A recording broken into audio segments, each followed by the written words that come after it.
I think you're truly something special. Just what my dreams are really made of. Let's stay together, you and me. We have never had this many fresh tomatoes at one time ever. So the best thing that I could think to make is some homemade ketchup. And it's so funny because I always say that I wanted to make some for the house because we go through it so fast, and this is the perfect time to do it, don't you think? So this is the ketchup that we normally go to. So I'm hoping that we could take this collection of fresh tomatoes and turn it into the real thing. You also can turn these into some tomato sauce for some pasta. Maybe next time we'll do that. But today, yeah, we gotta learn how to make this because these bottles, we need to go ahead and stockpile them in the house so we don't have to buy anymore. Right? So the first thing we're gonna do, which, you know, if you have one, that is perfect. We're going to use our juicer today. I'm going to go ahead and rinse these off. Some of them are starting to mold a little bit, which is another reason why we need to hurry up and use them up, you guys. Now, if you have any blemishes or, you know, little funny pieces, we're going to cut those off. I'm going to go ahead and cut the tips off of them. Lennon in here fussing with me, saying that I'm using the juicer. This is our juicer, you guys, and I have fallen in love with it. This is my husband's. I bought this for his Father's Day or one of them holidays, and we finally took it out the box and have been juicing everything. So this is going to be the perfect way to start our ketchup. Okay, so really quick, I just counted all the tomatoes and it's 24. So I'm really looking to see how much juice this yields. And if you have a garden, you guys, use your tomatoes up. So this is another way to use your tomatoes. So now we can go ahead and get to the fun part, the best part, the main part is to juice them. So Emmy out here making her tacos for breakfast. We had some leftover tacos, but we didn't cook all of them. Now they're out here making some. So this is the pulp cup, and this is where the juice is going to go in. It's a 16-ounce measuring cup. So let's see if we can get this whole cup filled up. If not, you know, we'll dump as we go, but hopefully it will make enough so we can get a good yield of ketchup with this. And this is the Ninja brand right here. I'll go ahead and put a link in the description box so you guys can get one. But you just turn it on. And I cut them up into, you know, quarter-size pieces so that way it's easy to feed it in. We're about to open it.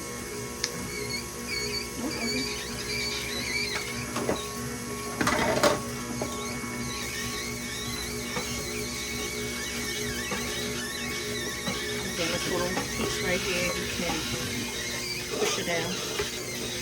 That way to help the juice come out a lot faster. Now my only thing is, I feel like this tomato juice is going to be really light in color once it's done. So, you know, the sugar is going to help darken it up once we start to make the ketchup. But once you get the juice in, you guys, it's really addictive.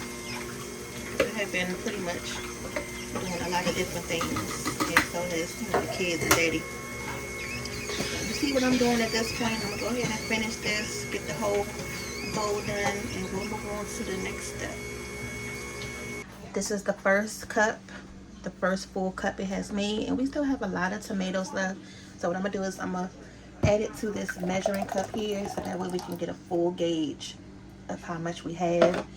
Now, just by judging this juicer and these tomatoes, this is going to be one of those things I am not going to like to juice often because I'm going to have to clean it out frequently because it's going to get stuck in the pulp. It's going to, you know, stop it from coming out.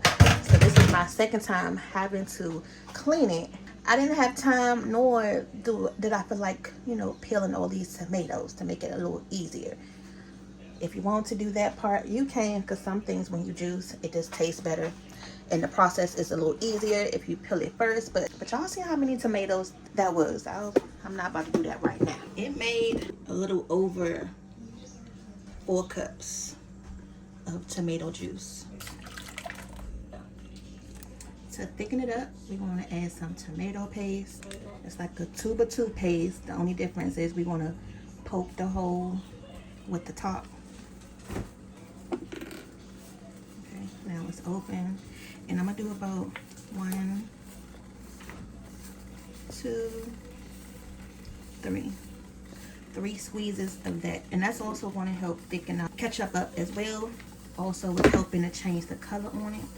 Now I did buy this sweet and tangy seasoning, so it has a little bit of this and a little bit of that, specifically like sugar and spices and celery seed and molasses. So when I seen this, I was like, okay, this should add a nice balance to the ketchup. Right, so we're gonna add that in there. So about 3 tablespoons. We're gonna do a 1/2 cup of sugar. Now I just bought some dang on brown sugar. I don't know where it went. So I'm kind of mad because I did want the brown sugar instead of the white sugar. And then we're gonna do some Worcestershire sauce. Just put it in here. Okay. Just a 1/2 cup of that. And I'm gonna add a little bit of this apple cider vinegar, a little bit of that too. But for this, I'm not going to add as much. Okay, so that's literally like a big tablespoon. A little bit of salt, about a teaspoon. Let's get this a stir, and you guys see the color is changing. So it went from being a light pinkish color to now more of like a burgundy. So what we're gonna do is just let this sit on the stove on the low heat, and we're gonna let it condense down. It's gonna get nice and thick, and then we can taste it. I'll put this on a low heat so it can simmer, and we'll check on it in a little bit. So update, you see it was up here and now it has reduced down there. Y'all, it literally smells like barbecue sauce in the house. I was trying to make ketchup, but it's turning into barbecue sauce. Everybody keeps saying it smells like barbecue sauce. It looks like barbecue sauce also. So this is going to be something that I'm going to have to practice, because I think maybe the Worcestershire sauce, but I know that you can put that in ketchup too. We're going to use it up though, because I done already made it. And I did taste it. I'm going to taste it again now that it's been sitting for a little minute, and see if it needs something. So we're going to let it reduce some more. You see it's still not thick enough even to be barbecue sauce or ketchup. It's not coating the back of the spoon like it's supposed to. But let's taste it and see what we need.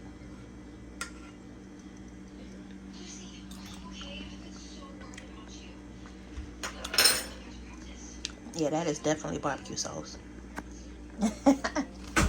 Okay, so I do want to add a little bit more sugar. I feel like it needs just a little bit more.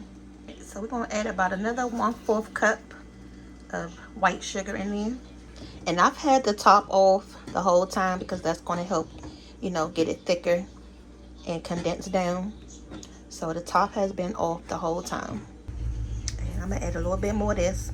My husband just came in here and said, man, what are ribs at?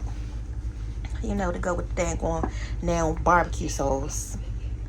So now to make it thicker, because it is going to need some help no matter how much we cook it down, we're going to add a little bit of cornstarch to it, and that's really going to give it, you know, the thickness, the creaminess that it needs. But we don't want to add a lot because we don't want to make it like, you know, gravy. We want it to still be saucy. So I'm only going to add a little bit of cornstarch just to help bring it together. And then that's it, because it's going to thicken on its own anyway, you know, the longer that it sits.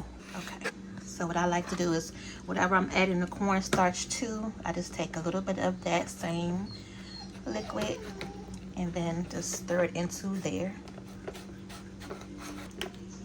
Okay, so let's go ahead and just going to add a little drop at a time. And I want to be able to control the thickness.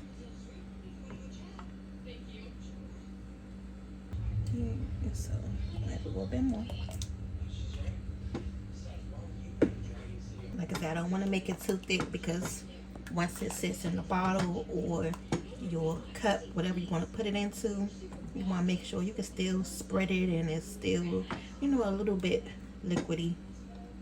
So we pretty much added all of it.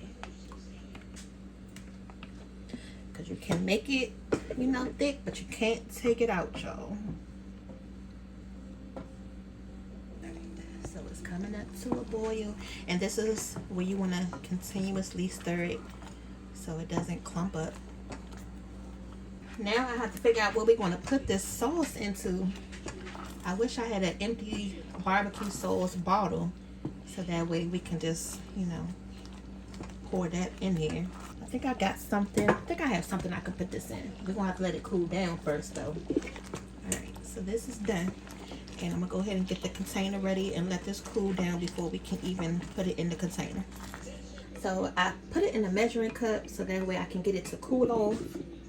And I noticed that it still wasn't as thick as I wanted it to be. So I added 1 more tablespoon and then put it in here. So now it's a little bit thicker than what it was before. And from here, you know, it's really going to get thicker as it sits. So just want to make sure I let you know that I put 2 tablespoons of the cornstarch in here, okay? 2 cups of barbecue sauce.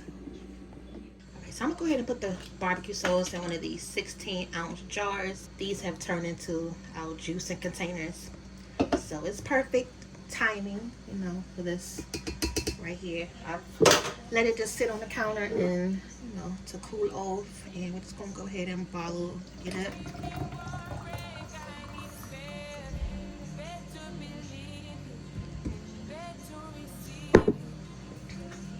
And you can put a label on it or something like that so you know what it is when you put it in the refrigerator.